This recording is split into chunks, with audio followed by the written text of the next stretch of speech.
ஆதார் கார்டுல உங்களோட நேம் தப்பா இருக்கா, என்னைக்குள்ள சேஞ்ச் பண்ணணும், எப்படி சேஞ்ச் பண்ணணும் அப்படின்றத இந்த வீடியோல ஃபுல்லா சொல்றேன் பாருங்க. பஸ் டிக்கெட் புக் பண்றதுல இருந்து நம்ம ஃபிளைட்ல போற வரைக்கும் ஆதார் கார்டு முக்கியமா இருந்துட்டு இருக்கு.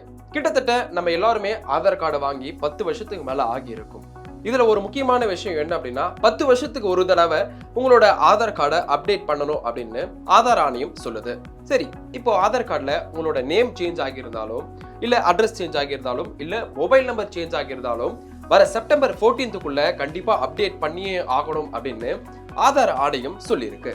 அதுவும் உங்களோட ஆதார் கார்டை அப்டேட் பண்றதுக்கு என்ன டாக்குமெண்ட்ஸ்லாம் கேட்பாங்கன்னா, உங்களோட டிரைவிங் லைசன்ஸ் இல்ல மார்க் ஷீட், ரேஷன் கார்டு, இதுல ஏதாவது ஒன்று இருந்தா போதும். அதை வச்சு நீங்க உங்களோட ஆதார் கார்டை அப்டேட் பண்ணிக்கலாம். நான் சொன்ன டாக்குமெண்ட்ஸ்லாம் நீங்க சப்மிட் பண்ணி 90 நாட்களுக்குள்ள உங்களோட ஆதார் கார்டை பெற முடியும். இணையதளம் மற்றும் இல்லாம உங்கள் வீட்டு பக்கத்திலேயே இருக்கக்கூடிய இ-சேவை மையத்திலையும் உங்களோட ஆதார் கார்டை நீங்க வாங்கிக்க முடியும். உங்களோட போட்டோ அண்ட் பயோமெட்ரிக்கை நீங்க சேஞ்ச் பண்ணணும் அப்படின்னா ஆதார் சேவை மையத்துல மட்டும்தான் உங்களால இந்த அப்டேட்டை பண்ணிக்க முடியும். குறிப்பா 5 ல இருந்து 15 வயசு இருக்கிறவங்க கண்டிப்பா இந்த ஆதார் அப்டேட்டை பண்ணியே ஆகணும். இந்த அப்டேட்டை நீங்க வீட்டில இருந்தே uidai.gov.in வெப்சைட்ல போயிட்டு நீங்க அப்டேட்டை பண்ணிக்க முடியும். செப்டம்பர் 14ஆம் தேதிக்கு பிறகு உங்களோட ஆதார் கார்டை அப்டேட் பண்ண முடியுமா அப்படின்னு கேட்டீங்கன்னா கண்டிப்பா பண்ணலாம். ஆனா பே பண்ணி தான் உங்களால இந்த அப்டேட்டை பண்ண முடியும்.